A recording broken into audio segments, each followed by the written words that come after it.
Compartimos el Evangelio del quinto domingo del tiempo ordinario en el ciclo B. El Evangelio corresponde a Marcos capítulo 1, versículo 29 al 34. Después salió de la sinagoga y con Santiago y Juan se dirigió a casa de Simón y Andrés. La suegra de Simón estaba en cama con fiebre y se lo hicieron saber enseguida. Él se acercó a ella, la tomó de la mano y la levantó. Se le fue la fiebre y se puso a servirlos. Al atardecer, cuando se puso el sol, le llevaron toda clase de enfermos y endemoniados. Toda la población se agolpaba a la puerta. Él sanó a muchos enfermos de dolencias diversas y expulsó a numerosos demonios a los que no les permitía hablar, porque lo conocían. Es palabra del Señor.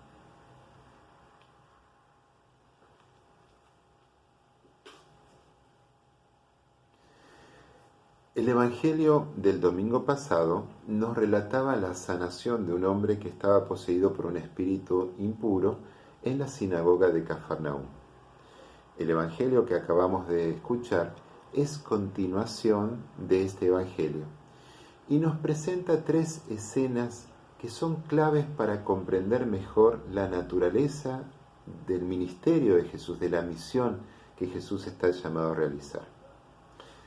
Tenemos que tener en cuenta que en el Evangelio de Marcos, igual en realidad que los otros evangelios, pero en Marcos de un modo especial, cada gesto que Jesús realiza permite, a modo de capas geológicas, avanzar en una comprensión cada vez más profunda, que va desde lo más material a lo más espiritual. Vamos a analizar entonces estas tres escenas tratando de desentrañar algunas de sus interpretaciones. La primera escena es la sanación de la suegra de Pedro. El Evangelio es muy escueto. Nos cuenta que Jesús llega a la casa de Andrés y de Pedro. Ellos le comunican esta situación. Él se acerca a la mujer, la toma de la mano, la levanta. La fiebre desaparece y ella se pone inmediatamente a servirlos. En un primer momento decimos, bueno, estamos frente a la sanación milagrosa de una enfermedad física. Pero tengamos en cuenta que en la mentalidad hebrea, la fiebre representa todo aquello que nos afecta hasta tal punto que nos obliga a replegarnos en nosotros mismos, a clausurarnos en nuestros miedos e inseguridades. La consecuencia es permanecer postrados, incapacitados para servir, porque aquel que vive exacerbado en su autocentrismo, esto lo contamina de tal manera que es incapaz de ver las necesidades de los hermanos. Cuando en nuestras familias o nuestras comunidades nos encontramos con estas personas que parece que solo piensan en sí mismas, podemos cometer el error de querer razonar con ellos, ayudándolos a que cambien, o peor aún, regañarles para que cambien. Pero esto lo único que hace es aumentar su inseguridad y obligarlos a replegar cada vez más en sí mismos. Veamos a Pedro y Andrés. Lo primero que ellos hacen inmediatamente es comunicarle esta situación a Jesús. Son dos discípulos que unidos van a poner esta situación en manos de Jesús. El Evangelio más adelante va a decir, pidan y se les dará. También donde dos o más estén reunidos en mi nombre, allí estaré yo en medio de ellos. Y Jesús en esta situación no pronuncia ninguna palabra. Todo Él es palabra de Dios y cada gesto que Él realiza es palabra de Dios. Él se acerca a la mujer, la toma de la mano, la levanta. ¿Sí? Miren, muchas veces nosotros mismos estamos tan clausurados en nuestros miedos, en nuestras depresiones, que necesitamos que alguien, en nombre de Jesús, se acerque a nosotros, a nuestro dolor, sin prejuicios, sin juzgarnos, nos tome de la mano y nos recuerde nuestra propia humanidad. Ustedes saben que el contacto humano tiene la capacidad de ayudarnos a recuperar la conciencia de nuestra propia humanidad. De hecho, tengamos en cuenta este gesto porque en la ley hebrea se prohibía expresamente tocar a los enfermos, porque se consideraba que la enfermedad era una maldición de Dios. Y necesitamos también que nos presten apoyos para poder levantarnos, que hagan fuerza con nosotros para poder levantarnos. Cuando esto se da, entonces recuperamos la confianza en nosotros mismos, recuperamos la alegría.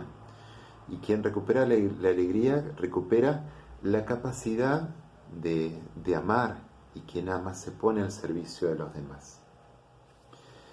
La segunda escena que aparece en este evangelio es que al ponerse el sol, toda la gente se agolpó a las puertas de la casa de Pedro y le llevaron a Jesús sus enfermos y endemoniados. Aclaramos de entrada que el evangelio llama endemoniado a todas las personas que tienen enfermedades que para ellos no tienen ningún tipo de explicación. Pensemos de un modo especial a las personas con enfermedades psiquiátricas. Y Jesús se queda allí para sanarnos, pero no permite que nadie revele su identidad. Acerquémonos un poco a esta escena. Lo primero que tenemos que tener en cuenta es que para el hebreo, el día comienza al ponerse el sol. Es decir, el anochecer del día sábado para nosotros es para el hebreo ya el día domingo. El día sábado para los hebreos es el día consagrado al Señor y por lo tanto está prohibido realizar cualquier trabajo. Cargar a un enfermo o sanar a un enfermo estaban dentro de la misma lista.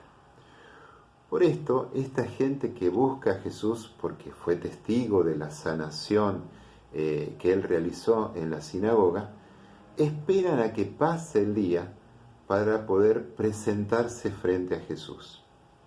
Y Jesús se queda allí, en la puerta de la casa de Pedro, sanando a los enfermos y endemoniados. Tengamos en cuenta que en el Evangelio de Marcos, la casa representa a la comunidad cristiana. Esto significa que estas personas que Jesús está sanando están a la puerta de la comunidad, pero todavía no pueden ser parte de la comunidad cristiana. ¿Por qué? Porque solamente son parte de la comunidad cristiana aquellos que reconocen a Jesús como el Mesías, como el Hijo de Dios. Nadie que no sienta a Jesús como el propio Salvador puede ser parte de la comunidad cristiana.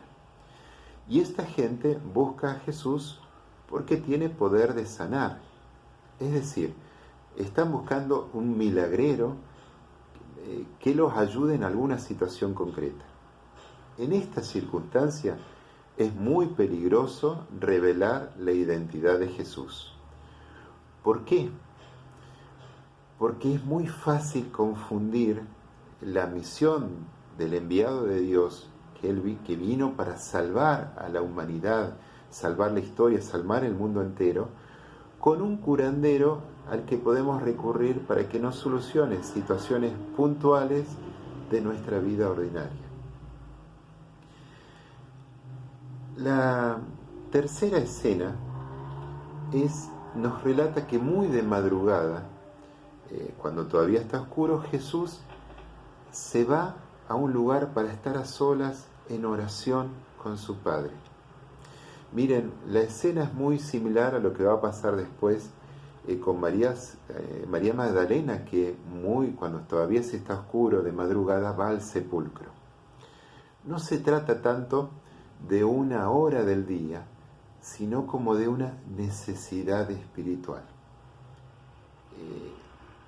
El corazón de Jesús está en oscuras y necesita luz. ¿Qué necesita luz? Poder discernir la voluntad de su Padre. Miren, si miramos humanamente, la primera misión que Jesús realiza es un éxito, porque lo empieza a seguir de golpe una multitud. Sin embargo, los motivos son equivocados. Y por esto la voluntad del Padre es que Él salga de allí, salga de esta posición que lo ubicó la gente, el sanador milagrero, y se dirija a anunciar el Evangelio a todas las naciones, comenzando por todas las poblaciones de Galilea. Miren, a veces pienso que nos puede pasar como iglesia estar tan preocupados por nuestros números estadísticos, cuántas comuniones, cuántos bautismos, cuántas confirmaciones, que nos olvidamos de discernir cuál es la voluntad del Padre. ¿Sí? Solamente la voluntad del Padre es capaz de hacer nuevas todas las cosas. Solamente la voluntad del Padre es capaz de hacer que el reino surja entre nosotros. Quizás a los que estamos a cargo de tareas pastorales, tendríamos que preguntarnos por qué la gente viene con nosotros. O quizás por qué la gente está dejando de venir con nosotros. ¿Será que le estamos dando verdaderamente el Evangelio de Jesús? ¿El Evangelio que es capaz de sanar y de salvar? ¿O simplemente nos conformamos con que vienen y están con nosotros, aunque sea por motivos equivocados?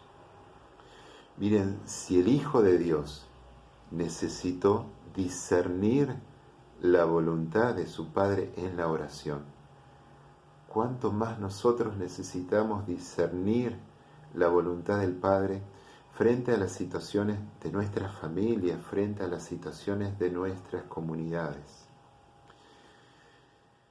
Necesitamos volver a ser familias y comunidades orantes para la acción.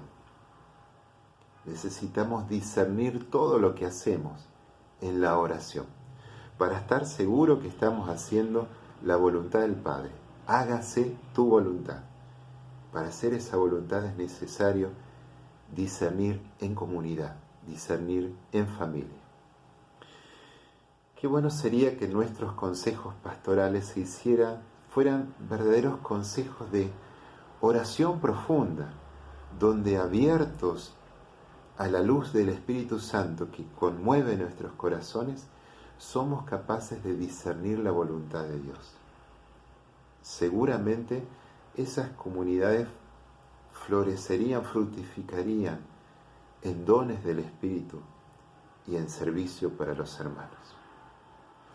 Que tengan una muy buena semana.